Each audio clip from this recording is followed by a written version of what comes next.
AP CM Jagan election మూడ్లోకి వెళ్లిపోయారు. ఎన్నికల్లో గెలుపు కోసం వ్యూహాలు రచిస్తున్నారు. ఇవాళ పార్టీ రీజనల్ కోఆర్డినేటర్లతో ఆయన సమావేశం కానున్నారు. మధ్యాహ్నం 3 గంటలకు క్యాంపు కార్యాలయంలో ఈ భేటీ జరగనుంది. ఎన్నికల మేనిఫెస్టో, ప్రచారం, ఎన్నికల క్యాంపెయిన్ పై వారితో చర్చించే అవకాశం ఉంది. మరోవైపు సిద్ధం సభలు తర్వాత ప్రచారంపై జగన్ దృష్టి పెట్టారు.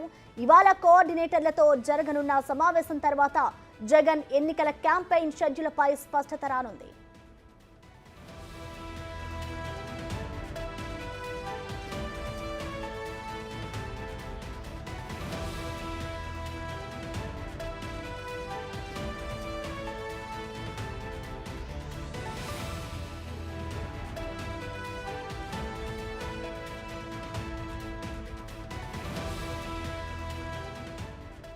దీనిపై మరింత సమాచారం మా ప్రతినిధి శివ అందిస్తారు.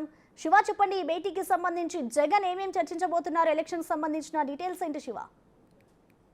మొత్తం మీద చూసుకుంటే కనుక వైఎస్ఆర్సీపీ అధినేత ముఖ్యమంత్రి జగన్మోహన్ రెడ్డి దాదాపుగా ఈ రోజు మధ్యాహ్నం 3 గంటలకి రీజనల్ కోఆర్డినేటర్స్ మొత్తం 9 మంది రీజనల్ కోఆర్డినేటర్లతో ఆయన భేటీ కాబోతున్నారు. ఇప్పటికే ఎన్నికల షెడ్యూల్కి సంబంధించి దాదాపుగా ఊహించని రీతిలో 2 నెలల పాటు ఎన్నికల ప్రక్రియ కొంత జాప్యం జరుగుతున్న నేపథ్యంలో కూడా ఎక్కడ కూడా ఎటువంటి ఇబ్బందులు లేకుండా ఏ విధంగా ఉండాలి, ఏ విధంగా వ్యవహరించాలి అనే దానికి సంబంధించి దిశానిర్దేశం చేయబోతా ఉన్నారు. దాంతో పాటుగా ముఖ్యంగా ఏదైతే నియోజకవర్గాలకు సంబంధించిన స్థితిగతులు, అలాగే అభ్యర్థుల బలాబలాలు, గెలుపు ఓటములకు కావాల్సిన సామాజిక సమీకరణాలతో పాటు అనేక రకాల అంశాలకు సంబంధించి కూడా వీటితో చర్చించబోతున్నారు. వాస్తవానికి మొన్న 16వ తేదీ నుంచి ముఖ్యమంత్రి జగన్మోహన్ రెడ్డి జిల్లాలో నియోజకవర్గాల పర్యటన చేయాలని చెప్పి భావించారు. అది 16వ తేదీ నుంచి ఈ రోజు 18కి వాయిదా పడింది. మళ్ళీ ఈ రోజు కూడా కొంచెంసేపు కొన్ని రోజులు వాయిదా పడ్డ పరిస్థితి కనిపిస్తా ఉంది. ఎప్పటి నుంచి జిల్లాలో పర్యటన కొనసాగించాలి, ప్రజల్లో ఈ 2 నెలల పాటు ఏ విధంగా అక్కడ ఉండాలి, ఏ విధంగా ప్రజల్లో నిత్యం